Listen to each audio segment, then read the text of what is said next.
So, I'm gonna read another chapter of Frankenstein.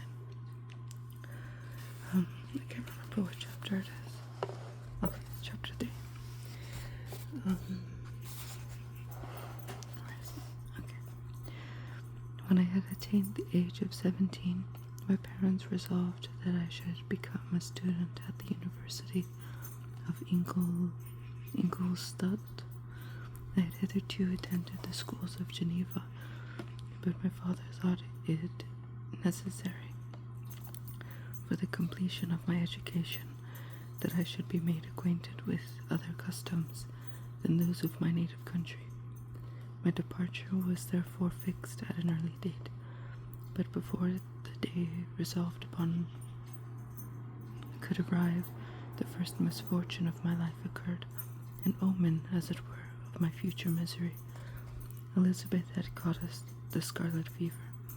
Her illness was severe, and she was in the greatest danger. During her illness, many arguments had been urged to persuade my mother to refrain from attending upon her. She had at first yielded to our entreaties, but then she heard that the life of her favorite was menaced. She could no longer control her anxiety. She attended her sick bed. Her watchful attentions triumphed over the malignity of the distemper. Elizabeth was saved, but the consequences of this imprudence were fatal to her preserver. On the third day my mother was sickened. Her fever was accompanied by the most alarming symptoms, and the looks of her medical attendants prognosticated the worst event. On her deathbed, the fortitude and benignity of this best of women did not desert her. She joined the hands of Elizabeth and myself. "My children," she said, "my firmest hopes of future happiness were placed on the prospect of reunion. This expectation will now be the consolation of your father. Elizabeth, my love, you must supply my place to my younger children. Alas, I regret that I am taken from you, and happy and beloved I have been. Is it not hard to quit you all? But these are not thoughts befitting me. I will endeavor to resign myself cheerfully to death, and I will indulge a hope of meeting you in another world." She died calmly, and her countenance expressed affection, even in death. I need not describe the feelings of those whose dearest ties are rent by the most irreparable evil, the void that presents itself to the soul, and the despair that is exhibited on the countenance. It is so long before the mind can persuade itself that she, whom we saw every day, and whose very existence appeared a part of our own, can have departed forever, that the brightness of a beloved eye can have been extinguished, and the sound of a voice so familiar and dear to the ear can be hushed, never more to be heard. These are the reflections of the first days, but when the lapse of time proves the reality of the evil, and then the actual bitterness of grief commences. Yet from whom has not that rude hand rent away some dear connection? And why should I describe a sorrow which all have felt and must feel? The time at length arrives when grief is rather an indulgence than a necessity, and the smile that plays upon the lips, although it may be deemed a sacrilege, is not banished. My mother was dead, but we had still duties which we ought to perform. We must continue our course with the rest, and learn to think ourselves fortunate, whilst one remains whom the spoiler has not seized. My departure for Ingolstadt, which had been deferred by these events, was now again determined upon. I obtained for my father a respite of some weeks. It appeared to me sacrilege so soon to leave the repose, akin to death, of the house of mourning, and to rush into the thick of life. I was new to sorrow, but it did not the less alarm me. I was unwilling to quit the sight of those that remained to me, and above all, I desired to see my sweet Elizabeth in some degree consoled. She indeed veiled her grief, and strove to act the comforter to us all. She looked steadily on life, and assumed its duties with courage and zeal. She devoted herself to those whom she had been taught to call her uncle and cousins. Never was she so enchanting as at this time, when she recalled the sunshine of her smiles and spent them upon us. She forgot even her own regret in the endeavours to make us forget. The day of my departure at length arrived. Clerval spent the last evening with us. He had endeavoured to persuade his father to permit him to accompany me and to become my fellow student, but in vain. His father was a narrow-minded traitor, and saw idleness and ruin in the aspirations and ambition of his son. Henry deeply felt the misfortune of being debarred from a liberal education. He said little, but when he spoke, I read of his kindling eye, and in his animated glance a restrained but firm resolve not to be changed to the miserable details of commerce. We sat late. We could not tear ourselves away from each other, nor persuade ourselves to say the word farewell. It was said, and we retired under the pretence of seeking repose, each fancying that the other was deceived. But when at morning's dawn I descended to the carriage which was to convey me away, they were all there, my father again to bless me, Clerval to press my hand once more, my Elizabeth to renew her entreaties that I would write often, and to bestow the last feminine attentions on her playmate and friend. I threw myself into the chaise that was to convey me away, and indulged in the most melancholy reflections. I who had ever been surrounded by amiable companions, continually engaged in endeavouring to bestow mutual pleasure. I was now alone. In the university whither I was going, I must form my own friends and be my own protector. My life had hitherto been remarkably secluded and domestic, and this had given me invincible repugnance to new countenances. I loved my brothers, Elizabeth and Clerval. These were old familiar faces, but I believed myself totally unfitted for the company of strangers. Such were my reflections as I commenced my journey, but as I proceeded, my spirits and hopes rose. I ardently desired the acquisition of knowledge, and I had often, when at home, thought it hard to remain during my youth cooped up in one place, and had longed to enter the world and take my station among other human beings. Now my desires were complied with, and it would indeed have been folly to repent. I had sufficient leisure for these and many other reflections during my journey to Ingolstadt, which was long and fatiguing. At length, the high white steeple of the town met my eyes. I alighted and was conducted to my solitary apartment to spend the evening as I pleased. The next morning I delivered my letters of introduction and paid a visit to some of the principal professors. Chance, or rather the evil influence, the angel of destruction, which asserted omnipotent sway over me from the moment I turned my reluctant steps from my father's door, led me first to M. Kremp, professor of natural philosophy. He was an uncouth man, but deeply imbued in the secrets of his science. He asked me several questions concerning my progress in the different branches of science appertaining to natural philosophy. I replied carelessly, and partly in contempt, mentioned the names of my alchemists as the principal authors I had studied. The professor stared. "Have you," he said, "really spent your time in studying such nonsense?" I replied in the affirmative. "Every minute," continued M. Kremp with warmth. "Every instant you have wasted on these books is utterly and entirely lost. You have burdened your memory with exploded systems and useless names. Good God, in what desert island have you lived, where no one was kind enough to inform you that these fancies which you have so greedily imbibed are 1,000 years old, and as musty as they are ancient? I little expected in this enlightened and scientific age to find a disciple of Albertus Magnus and Paracelsus. My dear sir, you must begin your studies entirely anew."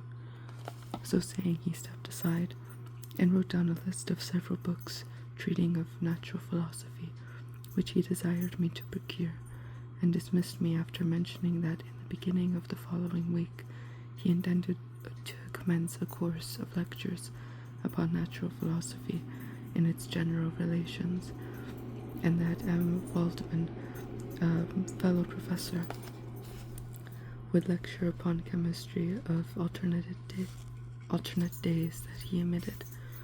I returned home, not disappointed, for I have said that I had long considered those authors useless whom the professor reprobated, but I returned not at all the more inclined to recur to these studies in any shape. M. Kremp was a little squat man with a gruff voice and a repulsive countenance. The teacher, therefore, did not prepossess me in favor of his pursuits.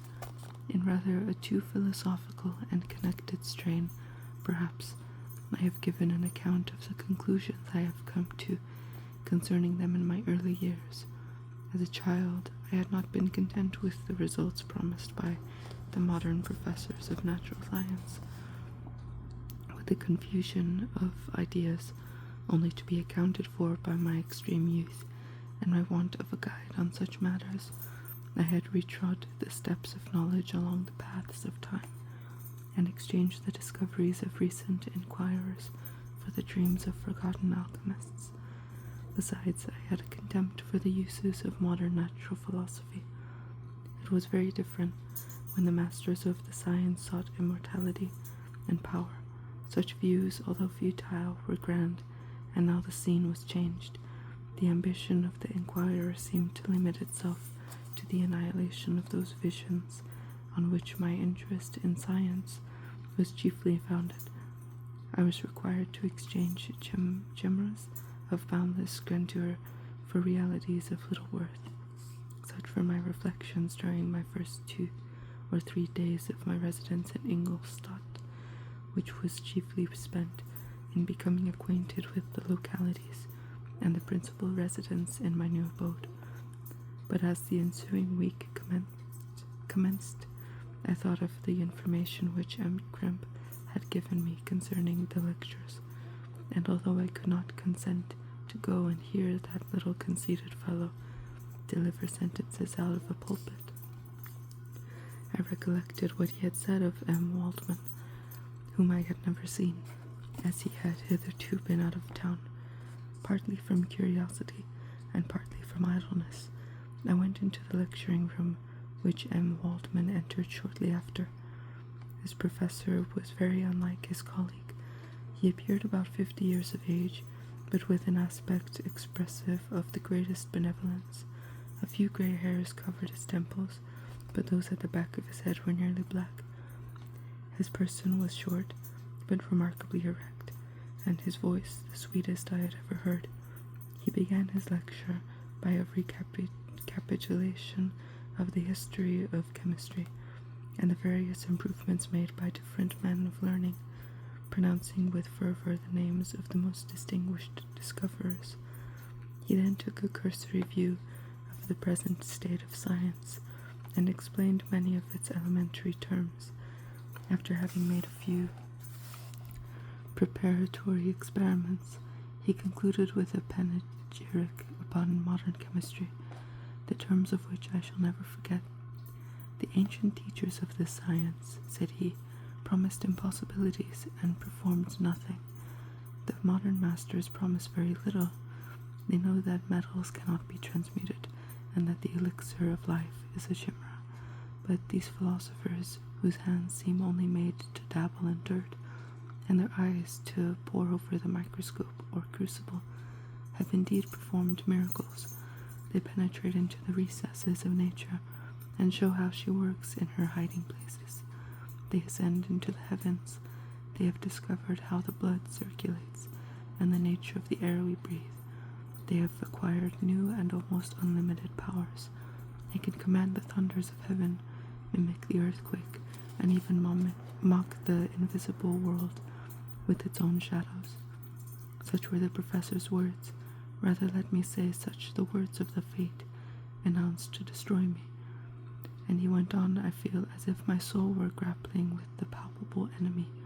One by one the various keys were touched, which formed the mechanism of my being.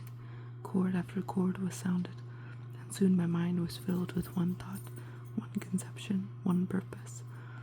So much has been done, exclaimed the soul of Frankenstein. More, far more will I achieve, treading in the steps already marked. I will pioneer a new way, explore unknown powers, and unfold to the world the deepest mysteries of creation. I closed not my eyes that night. My internal being was in a state of insurrection and turmoil. I felt that order would thence arise, but I had no power to produce it. By degrees, after the morning's dawn, sleep came. I awoke, and my yesternight's thoughts were as a dream. There only remained a resolution to return to my ancient studies and to devote myself to a science for which I believed myself to possess a natural talent. On the same day I paid M. Waldman a visit.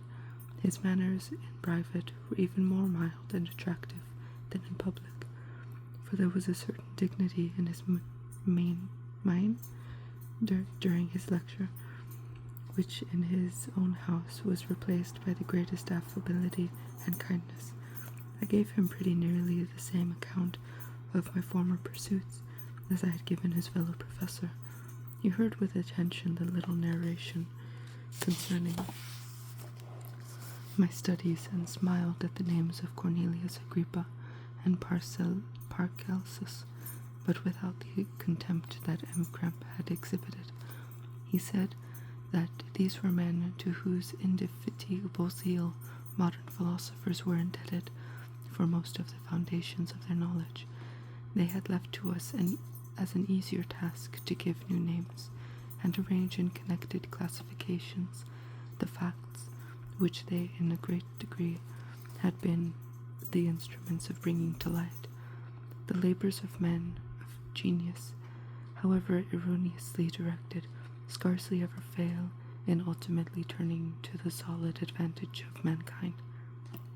I listened to his statement, which was delivered without any presumption or affectation, and then added that his lecture had removed any prejudices against modern chemists. I expressed myself in measured terms, with the modesty and deference due from a youth to his instructor, without letting escape inexperience in life would have made me ashamed. Any of the enthusiasm which stimulated my intended labors. I requested his advice concerning the books I ought to procure. I am happy, said M. Waldman, to have gained a disciple, and if your application equals your ability, I have no doubt of your success. Chemistry is that branch of natural philosophy in which the greatest improvements have been and may be made. It is on that account that I have made it my peculiar study. But at that same time, I have not neglected the other branches of science. A man would make but a very sorry chemist if he attended to that department of human knowledge alone. If your wish is to become really a man of science, and not merely a petty experimentalist, I should advise you to apply to every branch of natural philosophy, including mathematics. He then took me into his laboratory and explained to me the uses of his various machines, instructing me as to what I ought to procure, and promising me the use of his own when I should have advanced far enough in the science not to derange their mechanism. He also gave me the lists of books which I had requested, and I took my leave. Thus ended a day memorable to me. It decided my future destiny. So, I'll finish another chapter in another video. But thanks for watching my videos. I hope it helped you fall asleep.